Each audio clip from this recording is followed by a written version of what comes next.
वो संपत्ति वक्फ की नहीं बचेंगी। रजिस्ट्रेशन कौन करेगा? रजिस्ट्रेशन आपके अधिकारी करेंगे। जब 10 साल में नहीं कर सके तो 6 महीने में कैसे करेंगे? और ये पूरी तरीके से संविधान विरोधी कानून है। साथ हमें सौगातें मोदी मिली, हमें सौगातें मोदी में ईद की समझें नहीं चाहिए, हमें सौगातें मोदी में शिक्षा दे दीजिए, हमें सौगातें मोदी में रोजगार दे दीजिए, हमें सौगातें मोदी के अंदर मोहब्बत दे दीजिए। ये जो गोलियां छातियों पर लगती है ये मारना बंद करा दीजिए, हमें सौगातें मोदी में ये कानून देने का काम कर लीजिए। बाबा साहेब भीमराव अम्बेडकर ने हमारे संरक्षण का, देश के अंदर रहने वाले प्रत्येक नागरिक के संरक्षण का वादा किया। बाबा साहेब ने कहा राजनीतिक लोकतंत्र तब तक नहीं टिक सकता जब तक उसके आधार में सामाजिक लोकतंत्र न हो। और सामाजिक लोकतंत्र का अर्थ है एक ऐसी जीवन शैली जो स्वतंत्रता, समानता और बंधुत्व के जीवन के सिद्धांतों के रूप में मान्यता देती है।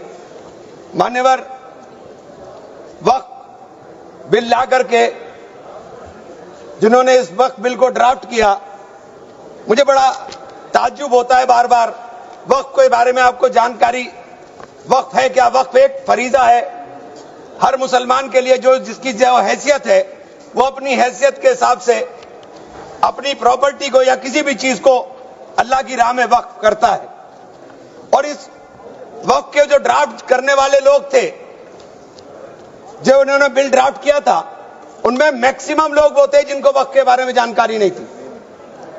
और मैं एक बात बहुत दावे के साथ कहता हूं कि 90% लोग ये नहीं बता पाएंगे मुसलमान के अलावा कि पाकी और नापाकी क्या होती है।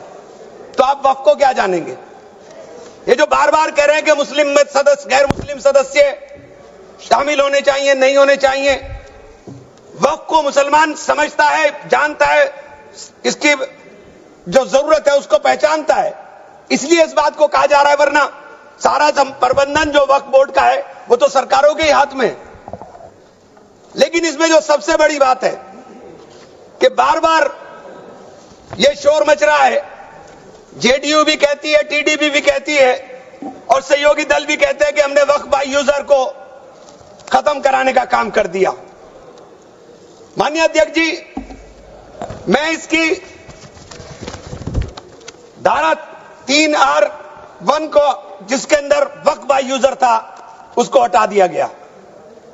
और क्या शामिल किया गया, मैं ये पढ़ करके बता रहा हूं, ये बिल है, इसके अंदर लिखा है, परंतु वक्फ संशोधन अधिनियम 2025 के प्रारंभ पर या उसके पूर्व उपयोगकर्ता द्वारा वक्फ के रूप में रजिस्ट्रीकृत संपत्तियों को उपयोगकर्ता द्वारा विद्यमान वक्फ इसके वक्फ संपत्ति के रूप में बना रहेगा, सिवाय, बस आगे आ गया काम, सिवाय संपत्ति पूर्णतः या भागतः विवादाग्रस्त है या कोई सरकारी संपत्ति है।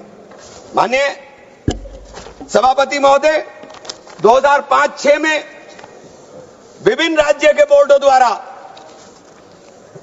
सच्चर कमेटी के समक्ष ये कहा गया, दिल्ली में 316, राजस्थान में 60, कर्नाटक में 42, मध्य प्रदेश में 53, उत्तर प्रदेश में 60, उड़ीसा में 53 ऐसी प्रॉपर्टी हैं जिनके ऊपर सरकार के कब्जा किया हुआ है। इसके बाद जब ये लागू हो जाएगा तो इसके ऊपर से वक्फ का अधिकार खत्म हो जाएगा। दूसरी चीज मैं कहना चाह रहा था, जब आपने सिवाय संपूर्ण और पूर्णतः लिखा और या भागतः लिखा, तो आपने पूरी तैयारी कर करके लिखा। उत्तर प्रदेश इसका सबसे बड़ा उदाहरण है। उत्तर प्रदेश में 11,400 हेक्टेयर लैंड वक्फ की, 14,000 हेक्टेयर में से 14,500 में से 11,500 हेक्टेयर लैंड को सरकारी घोषित कर दिया गया है। 78% लैंड को सरकारी बता दिया गया है। और सरकारी लैंड कौन सी है? उसमें इमामबाड़ा है, उसमें प्राचीन मस्जिदें हैं, उसमें 500-500 साल के पुराने कब्रिस्तान हैं, उसमें ईदगाहें हैं, गांव-गांव के अंदर बनी हुई मसाजिद हैं। और आप कह रहे हैं कि आपने वक्फ बाय यूजर खत्म करा दिया। ये इतना बड़ा हथियार दे दिया कि आप जाइए, लड़ते रहिए। इसके साथ ही इन्होंने कहा कि साहब, अब जब कोई विवाद पैदा होगा तो उस विवाद की स्थिति में डेजिग्नेटेड ऑफिसर उसको सुनने का काम करेगा और वो तय करने का काम करेगा कि ये प्रॉपर्टी किसकी है। लेकिन वो तय कब करेगा इसकी कोई समय सीमा नहीं, और जब तक वो तय नहीं करेगा वो प्रॉपर्टी का मालिक सरकार रहने का काम करेगी। तो 11,500 हेक्टेयर लैंड तो उत्तर प्रदेश के अंदर, और कर्नाटक का विवाद सबके सामने है। बड़ा शोर मचा था कर्नाटक में, मैं गया कर्नाटक के अंदर क्या मान्यवर 1,12,000 एकड़ लैंड वक्फ बोर्ड की थी, जिसके अंदर से 71,000 एकड़ लैंड का अलॉटमेंट सरकार ने कर दिया, और 19,000 और 20,000 के बीच में वहां के जो दरगाहों के या मुतवल्ली थे उन्होंने अपने परिवारों में बांट लिया। तो ये जो हंगामा बचा, 1999 में एक आदेश आ गया वक्फ ऑलवेज वक्फ, तो ये पुराना आदेश नल एंड वाइड हो गया। सरकारें भाजपा की भी रही, कांग्रेस की भी रही, दोनों सरकारों ने नोटिस इश्यू किए। मैं उन नोटिस की कॉपी भी लेकर आया था। दोनों सरकारों ने नोटिस इश्यू किए, लेकिन जेपीसी ने हंगामा उतरा तो सब हमारे चेयरमैन साहब भी हवाई जहाज लेकर के गए, लेकिन खोदा पहाड़ निकली चुईया, वहां कुछ मिला ही नहीं, वहां कुछ नहीं मिला। इसी तरह से कहना चाहता हूं कि ये जो विवाद वाली स्थिति में आपने डेजिग्नेटेड ऑफिसर का प्रावधान किया, लेकिन उसके सामने ये नहीं लिखा कि ये कब तक तय करेगा। और आप बार बार कहते हैं कि साहब ये जो इसका संरचना होगी, इसकी 22 मेंबर वक्फ काउंसिल में होंगे, उसके अंदर 22 मेंबर में 10 मेंबर मुसलमान होंगे, सही है, 2 महिलाएं होंगी, सही है, लेकिन 12 मेंबर उसके अंदर नॉन मुस्लिम हो जाएंगे। वक्फ बोर्ड के अंदर पूरा का पूरा बहुमत गैर मुस्लिम भाइयों का हो जाएगा। मुझे इससे मतलब नहीं, क्योंकि मैंने अभी कहा कि भाई आप दूसरे जो ट्रस्ट हैं या जो दूसरे धर्म के ट्रस्ट हैं, उनके अंदर क्या आप दूसरे धर्म के लोगों को शामिल करने की अनुमति देंगे? नहीं है। काशी विश्वनाथ ट्रस्ट है उत्तर प्रदेश के अंदर, उसका अध्यक्ष पदेन अध्यक्ष जिलाधिकारी होता है, लेकिन उसमें एक क्लॉज लिखा है कि अगर किसी समय कोई जिलाधिकारी मुसलमान होगा तो उससे नीचे का या उससे ऊपर का अधिकारी उसका पदेन चेयरमैन होगा।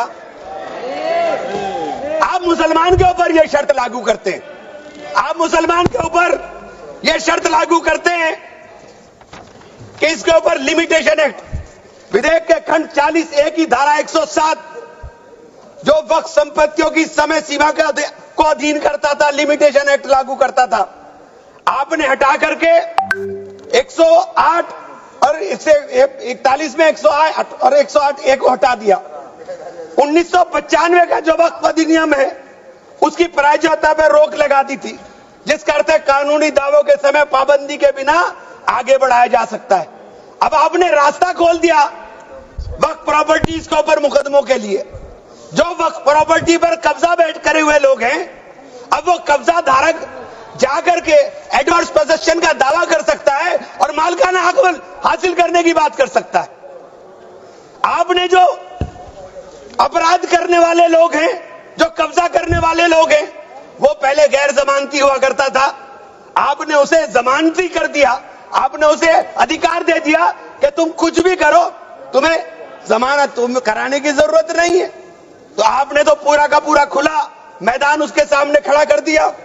आपने बार बार कहा कि हम लोग मुसलमानों के हक की बात कर रहे हैं। आप मुझे एक ट्रस्ट बता दीजिए, कोई दूसरा कोई एक संस्था बता दीजिए जिसके अंदर जो धार्मिक के नाम पर हो और उसके अंदर लिमिटेशन एक्ट ना हो। हमारे ऊपर से हटा रहे हैं, हमारे ऊपर से हटा रहे हैं, बाकी सबको छूट मिलेगी। और ये छूट भी टेम्परेरी है, क्योंकि आपके कानून के जरिए नजर सब समुदाय के जो जमीनें हैं, जो ट्रस्टों के पास पैसा है, उसके ऊपर लगी हुई है। हमारी जमीन, ये बार बार वामसी पोर्टल का जिक्र हो रहा था, वामसी पोर्टल में प्रॉपर्टी 4,90,000 से एकदम मंत्री जी ने, माननीय मंत्री जी ने कहा 7 लाख कुछ चली गई। तो ये प्रॉपर्टी कोई वक्त नहीं की गई किसी ने, ये जो वामसी पोर्टल के ऊपर दर्ज हुई संपत्ति, कब्रिस्तान के अंदर वसूगा, एक प्रॉपर्टी वसूगा, एक प्रॉपर्टी मस्जिद, एक प्रॉपर्टी में कबर, एक ही प्रॉपर्टी की 3-3 4-4 बना दी और आपने बता दिया कि वामसी पोर्टल ने। और 10 साल माने मंत्री जी, 10 साल का बहुत समय होता है।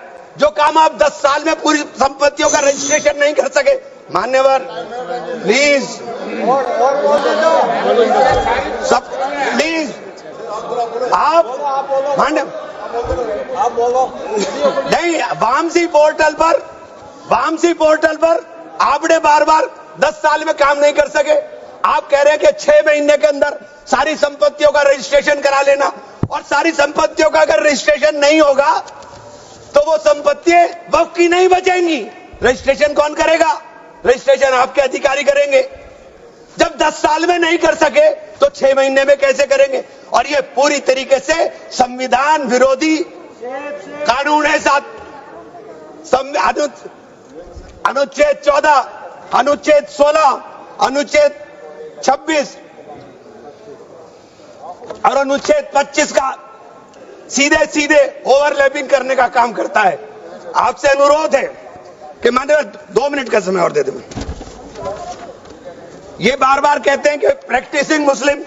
आप एक बात बता दीजिए, आप प्रैक्टिसिंग मुस्लिम की बात कर रहे हैं, आप किस तरह तय करेंगे कौन प्रैक्टिसिंग मुस्लिम है? ये कौन बताएगा कि आपकी क्या परिभाषा है प्रैक्टिसिंग मुस्लिम की? सारे मुसलमान 5 वक्त नमाज नहीं पढ़ते, सारे मुसलमान रोजा भी नहीं रखते, और उसका पैमाना क्या होगा कि वो मुसलमान है कि नहीं है? तो ये आपने रास्ते इस तरह खोल करके ये सीधे जो संविधान के अंदर हमारी धारा 14 में अधिकार है उसके ऊपर आपने अतिक्रमण करने का काम कर दिया। मैं आप लोग एक माननीय चिन्नप्पा रेड्डी के एक कथन को जरूर कहना चाहूंगा। हमारी परंपरा हमें सहिष्णुता सिखाती है, हमारा संविधान, यह संविधान हमें सहिष्णुता का अभ्यास कराता है, हमें इसे कमजोर नहीं करना चाहिए। यही संरक्षण दे रहा है हमें। यह बाबा साहब के सपनों का संविधान है कि उन्होंने देश के अंदर रहने वाले प्रत्येक नागरिक को, जो गरीब से गरीब नागरिक है, उसको वो अधिकार दिया जो सामने बैठे हुए हमारे प्रधानमंत्री को होगा, वो ये अधिकार बाहर सड़क पर बैठे हुए एक मजदूर को होने का काम होगा। ये बाबा साहब का संविधान है। मान्यवर, इसे कमजोर करने का काम मैं आप हाथ जोड़कर विनती करता हूं। अभी हमें सौगाते मोदी मिली, 1 सेकंड, हमें सौगाते मोदी मिली। हमें सौगाते मोदी में ईद की सवैयां नहीं चाहिए, हमें सौगाते मोदी में शिक्षा दे दीजिए, हमें सौगाते मोदी में रोजगार दे दीजिए, हमें सौगाते मोदी के अंदर मोहब्बत दे दीजिए। ये जो गोलियां छातियों पर लगती है ये मारना बंद करा दीजिए। हमें सौगाते मोदी में ये कानून देने का काम कर दीजिए। बहुत बहुत धन्यवाद मान्यवर।